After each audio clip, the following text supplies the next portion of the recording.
Bike काढली आणि 45 मिनिटात कापूरोळला पोचलो. कापूरोळ हे तसं जंक्शनच म्हणावं लागेल, कारण इथनं सगळीकडे रस्ते फुटतात. पुरंदर, सासवड, केतकवळे, भोर. पण ही सगळी सुप्रसिद्ध ठिकाणं सोडून मी आज चाललोय ते एक थोड्याशा कमी परिचित ठिकाणी.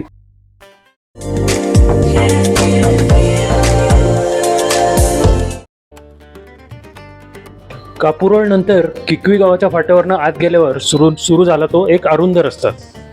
या रस्त्यावर येताच असं मनात आले की पावसाळ्यात हा भाग किती हिरवागार आणि नैसर्गिक सौंदर्याने नटलेला असेल.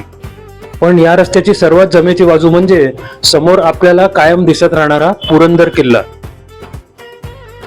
या रस्त्याच्या अगदी शेवटी असलेल्या या मंदिराचा परिसर हा खूपच वैशिष्ट्यपूर्ण आणि शांततापूर्ण आहे.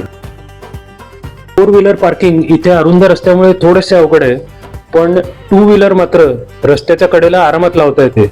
त्यानंतर 10 ते 15 सोप्या पायऱ्या चढून आपला महादेव मंदिरात प्रवेश होतो. मंदिराचा परिसर जरी छोटेखानी असला तरी या मंदिराचं सेटिंग एकदम मस्त आहे. म्हणजे मागे असणारं छोटंसं टेकाड, आजूबाजूला असलेली चिंचेची आणि इतर झाडं आणि खाली असलेलं 10-15 घरांचं गाव, यामुळे एक वेगळंच वातावरण आपल्याला या ठिकाणी अनुभवायला मिळतं.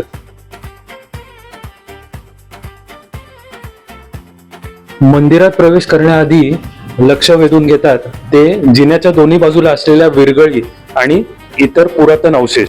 या जागेच्या प्राचीनतेची साक्ष देत वर्षानुवर्ष हे आर्टिफॅक्ट्स असेच दिमाखात या जागी उभे आहेत.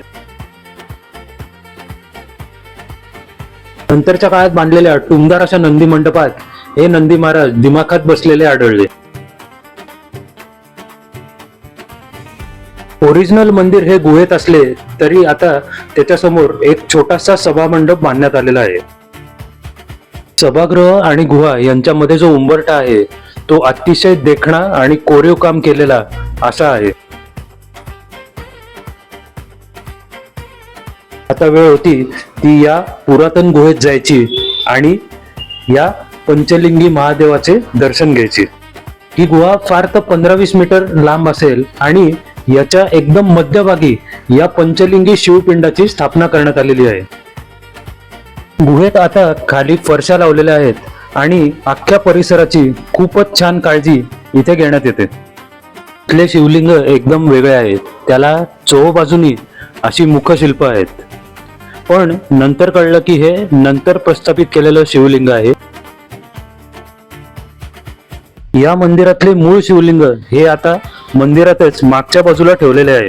हे पुरातन शिवलिंग खरोखरच भारभक्कम आणि वेगळ्याच धाटणीचे आहे. परंतु नवीन शिवलिंग प्रस्थापित केल्यानंतर सुद्धा या जुन्या शिवलिंगाचे जतन इथल्या गावकऱ्यांनी अगदी व्यवस्थित केले आहे. वरच्या भागात पंचलिंग आणि खालच्या भागात पार्वतीची एक सुंदर मूर्ती असलेलं असं हे दुर्मिळ पंचलिंगी शिवलिंग. या मंदिरात खरं तर वीज आणि दिवा यांची व्यवस्था आहे, पण मी ज्या दिवशी गेलो होतो त्या दिवशी नेमके लाईट गेले असल्यामुळे इथला दिवा बंद होता. त्यामुळे फक्त सूर्यप्रकाश येऊन या गुहेतल्या मंदिराला एक नैसर्गिक असे स्वरूप प्राप्त झाले होते. आणि हो, मंदिरात फक्त शिवलिंगच नाही तर अजून एका देवाची मूर्ती होती. तुम्ही स्वतःच्याच डोळ्यांनी बघा.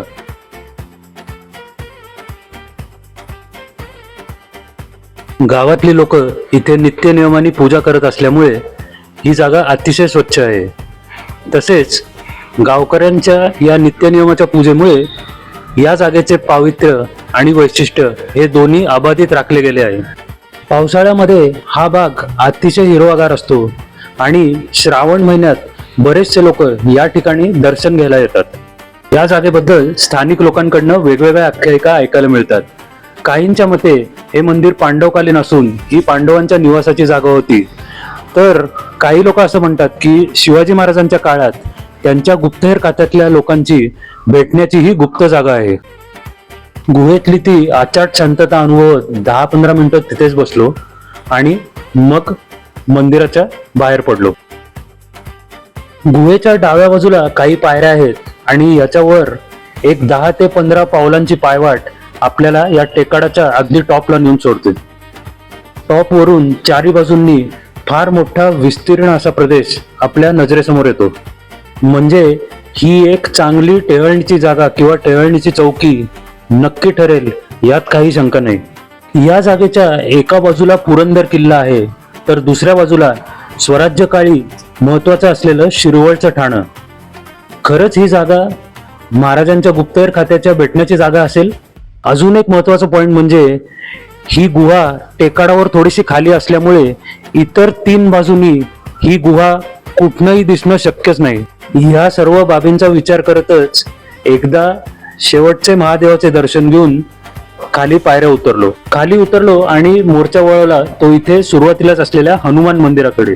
इथे पाहायला मिळाली ती एका दगडावर शिल्परूपी असलेली आणि शेंद्री रंग फासलेली हनुमान बाप्पाची मूर्ती. मारुतीरायाला वंदन करून आणि आजच्या दिवशी आपण एक चांगले आणि वेगळे ठिकाण बघितले, याचे समाधान मनाशी घेऊन आता परतीच्या प्रवासाला निघालो.